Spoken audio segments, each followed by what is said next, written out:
Hello and welcome to today's tutorial. We're looking at two of the best 30-second appearances in The Empire Strikes Back today, Bossk and Dengar. You can find these miniatures in the We Don't Need Their Scum expansion pack for Star Wars Shatterpoint. We're diving in head first today, and I've already assembled and primed the miniatures when I built Boba Fett and IG-88, and I did this using my normal method. And so we're beginning the base colors with Deck Tan. I'm using this for all of the areas of the undersuit on Dengar, and then switching over to a decayed metal and using this for the armor. I really like Scale Colors metallic paint range because I find that other ranges have you can kind of see the flecks of metallic in the paint, whereas Scale Colors paints feel a little bit more smooth. And because we're in the early stages of base coating, I'm not too worried about overspilling or accuracy at this stage. I'm using a rainy grey for these saddlebag pouches on his belt. Some of the reference, like the toys and stuff, have brown as these bags, but looking at the film it looks like more like a warm grey. And then here I'm using a neutral grey, and this is for the straps around his shins as well as his belt. I'm taking care not to get it on the existing armor sections that I just painted, but if I do I can just correct it. And I'm using a Rattling Grime. This is for his gun here. This is a contrast paint, and because I've made sure that the prime is mostly white, the contrast is working really well, and it's just toning the miniature, not painting over the top of it. You can see I'm also using this for the pistol in his holster as well. This color is really nice because it's a blend of black and brown. I'm applying this to his Ghostbusters inspired backpack. I don't think I ever realized how much this looks like a proton pack. And I'm just letting this sink into all those recesses and get all that detail out. I'm switching over to Mournfang Brown, and this is just for his holster. This is a nice leather brown, just as a base coat. I'm not too worried if I miss any sections, if there's like a little bit of white showing through, because I'll add a wash. I'm using Field Grey for the straps on his backpack.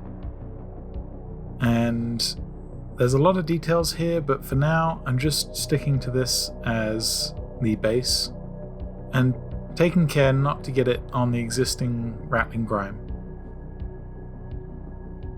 I'm using Bugman's Glow as a basis for his face. This is just a simple application, and then I'll revisit the face later on for the highlights.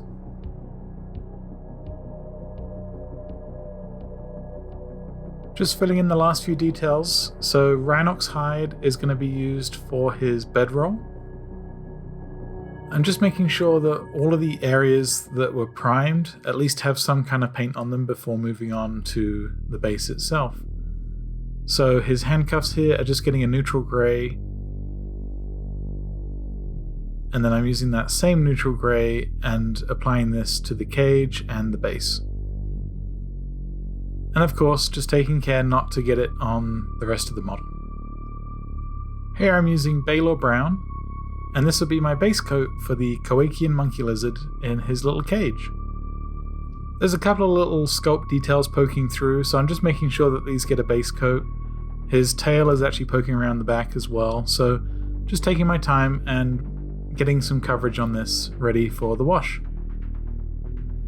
And speaking of, I'm using Agrax Earthshade as my wash all over, so I'm applying this to Dengar, all over the armor and the gloves as well.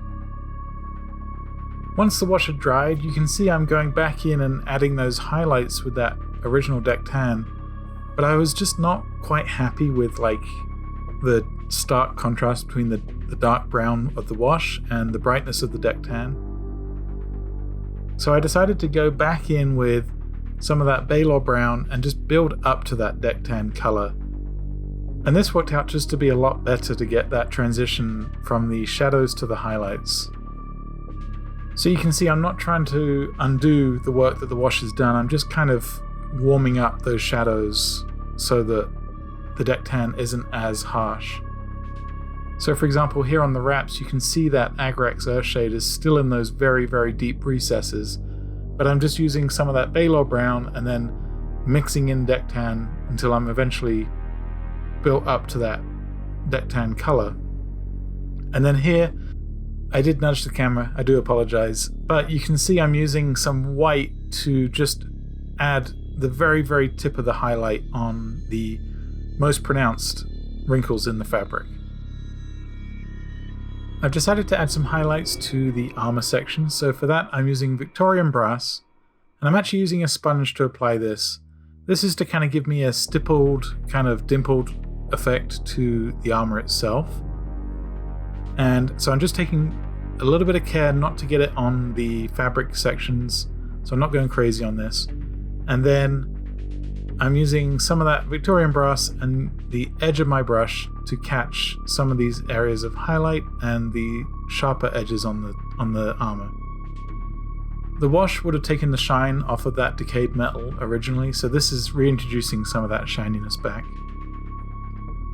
Here's a speed metal, and I'm just using this for some of the very, very sharper edges on the armor. So for example, that arch on his chest and the edges on the shoulder pads.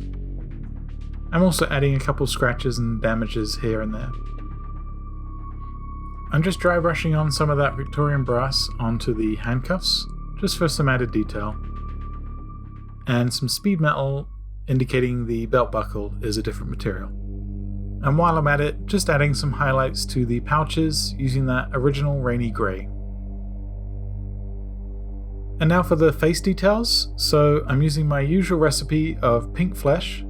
So we started off with a Bugman's glow over the whole face. Now I'm using the pink flesh as an initial highlight. I've still mixed in some Bugman's glow so it's not as harsh of a highlight. And then with a little bit of off-white and some black, just adding some pupils and some eyes. And what I've done is I've given him kind of a side-eye look just to add some character. You can always use those original flesh tones to tidy up around the eyes if you've overspilt, because it is quite delicate. And then I've used some pure pink flesh here. This is where you start to see some warmth getting added to the face. And then finally mixing in some deck tan to build up those highlights around the face, typically around the nose, the cheeks, and the chin. That's where the light is going to catch the most. With a final touch of deck tan just on the tip of the nose and maybe the cheeks. And that's kind of my typical way that I tackle faces.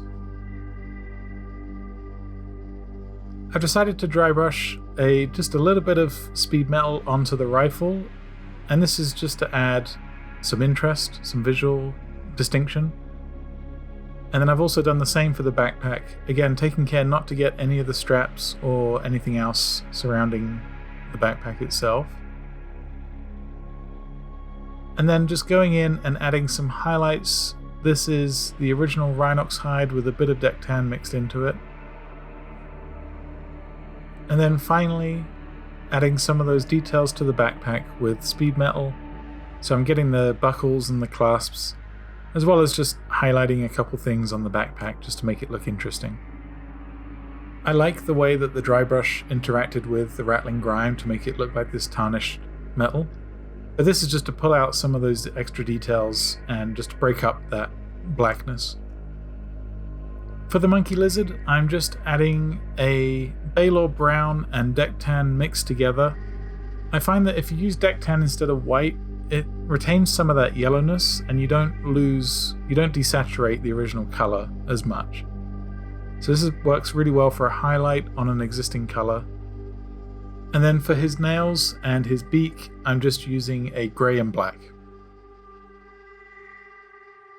I'm carefully dry brushing the cage, and I'm using my grayscale just from that neutral grey upwards to a white, and just taking care just to not get it on the model, and then finishing out with my usual Shatterpoint thing, which is if they're on a metallic base, I always add just a blue glaze to it.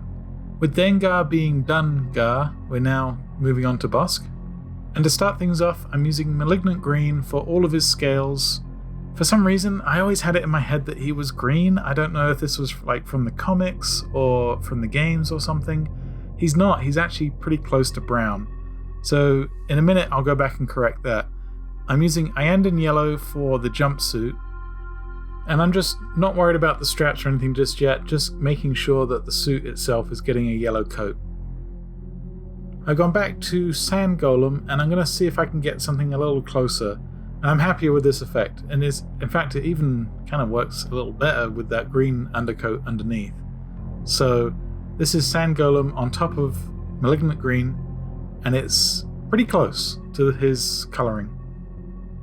And then I'm just going in with a white, and I'm reinforcing those straps that I may have covered with the original Iyanden Yellow, and this is so that I can pick them out with a contrast paint. And for that, I'm using Black Templar. And so I'm just going around getting all the straps and interesting greebly type details on his suit with that Black Templar. If you're using a darker contrast paint, it always works really well with a bright undercoat. So that's why I went and based all those straps in white initially. Because we're getting more and more detail, I'm just making sure that I'm not getting it on the previous coat underneath, but if I do, it's just simple enough to correct. And then I'm also using this Black Templar for the bowcaster he's standing on and his Relby rifle. I'm using a lot more contrast paints to base coat because there's a lot of detail on Bossk. Next up is Leather Brown, and I'm using this for his belt. This is an older Army Painter paint, so it's a little bit more desaturated than their Fanatic range. I still haven't had a chance to use that yet, but it works well for the pastel tones. And I'm using a bright neutral grey to re-highlight the straps. Some of the straps may have gotten a little darker with the Zenithal highlight that I did for the base coat, so I'm going back in with that bright neutral grey and just re-highlighting these straps. It also helps to clean up where some of the contrast paint may have overspilled as well. I'm using a 50-50 Nuln oil and Lamia medium mix. You could, in theory, water down the wash with water itself, but it will kind of act a little weird, whereas the Lamia medium will add more transparency, but not at the cost of the pigment. So I'm using this to just gently wash the vest and the belt and the straps, basically anything that isn't the skin and the jumpsuit. The nice thing about this as well is it's defining all those details and shadows a little bit more. And then I'm switching over to Necrotic Flesh. This is another one of those older Army Painter colors that's just a little bit too pale.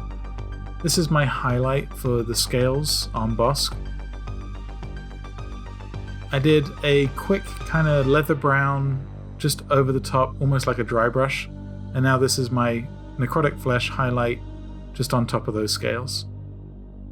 I'm not looking to highlight everything, just using the edge of the brush to catch some of these. Here is some Yriel yellow, so if you're happy with the way that the contrast paint worked, this is pretty much optional, but I wasn't really happy with like how green it looked in the shadows, and his jumpsuit's a little bit brighter in the movie as well. So this is some Yriel yellow, and I'm just covering up some of those shadowed areas. And then switching over to a Moon Dust, and just reinforcing those highlights. Again, this is just completely optional. I was just like, I really want to like make this a really bright yellow. Plus, this gives me just a little bit more control over where those highlights are. And then finally, a white highlight for just the very edges of the fold. You can see I'm leaving the Iyanden yellow in places where it's kind of orangey. So for example, around the shoulders, I'm leaving all that intact. But where it's gone kind of grey-green, I'm re-highlighting that up to the main jumpsuit color in that Moon Dust. This is a slow process, but I'm just working my way around section by section and just building up those highlights until I'm happy with it. And this happened because basically when I primed the model, I went from black to white, and the contrast paint being a bright yellow doesn't really react well to black as well as it does to a white underneath it. And once I'm happy with those highlights, now I'm going to go back to the rest of the highlights on all of the greeblies and all the interesting details on his jumpsuit, especially his straps. I'm using a bright neutral grey just to kind of bring out those strap details. I do like the way that the wash has kind of reinforced those shadows, so I'm not trying to lose that work, just adding a couple highlights here. On the vest itself, again, not trying to like undo the work that the wash has done. So this is just a neutral grey, just the edge of the brush highlighting some of those bumps on the vest, and then a bright white just to kind of finish that out. And then I'm making sure that the white is only being used on the vest here and not on the straps because I want it to look like a different material.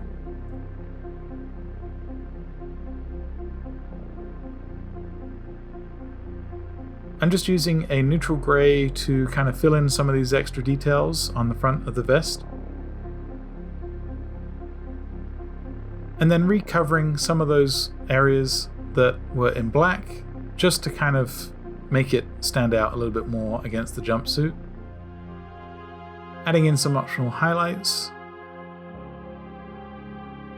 And just taking my time adding in some details to some of these areas of black that just need to be broken up a little bit. Here's the bright neutral grey just on this very iconic looking Star Wars bandolier thing around his legs.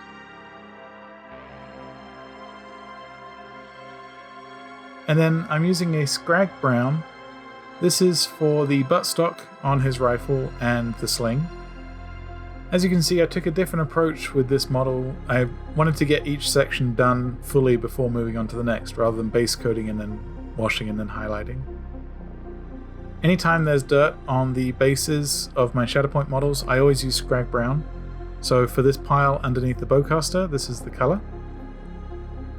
And then just tidying up the base with that neutral grey. And this is prepped, ready for later on. I mixed a little bit of necrotic flesh and deck tan together, and this is the colour for the claws, so I'm just carefully adding this to the hands and the feet.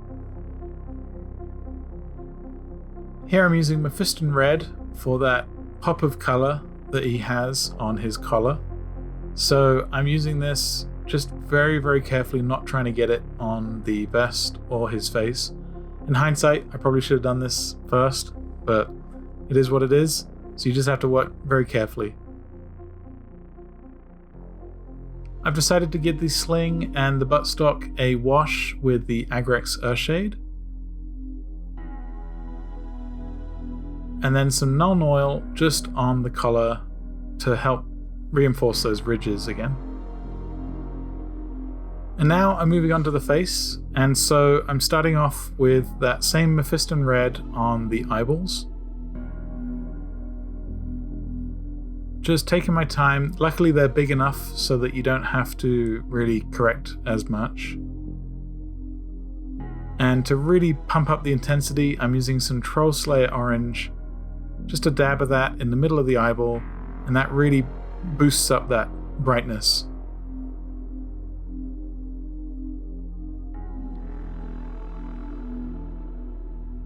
Finally, I'm just carefully adding a line of black for the pupil.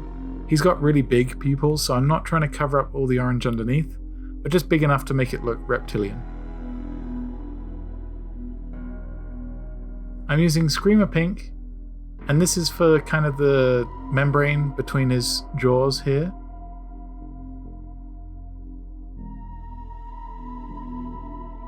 And then some of that original pink flesh from Dengar for the inside of his mouth and his tongue. I'm not too worried about getting it on the teeth, I just want to make sure that the inside of his mouth is covered initially. And then I'm using Carroburg Crimson just to shade the inside of his mouth and just to get it to look a little bit darker in there.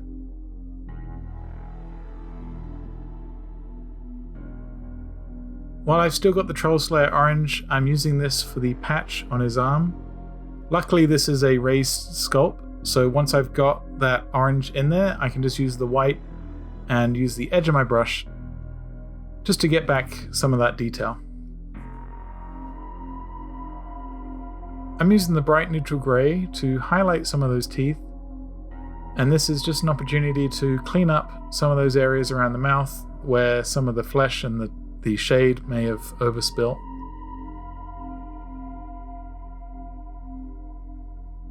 And I'm also using the same colour to add a quick dry brush to the rifle and the base as well. And then finally I'm using a pure titanium white just to highlight the base like I normally do. I'm using some burnt rust pigment, and this is just around the dirt pile. I like using this to kind of add just a little bit of colour and dustiness to the bases if there's like dirt on there. And then lastly, finishing out Bossk with a black rim around the base.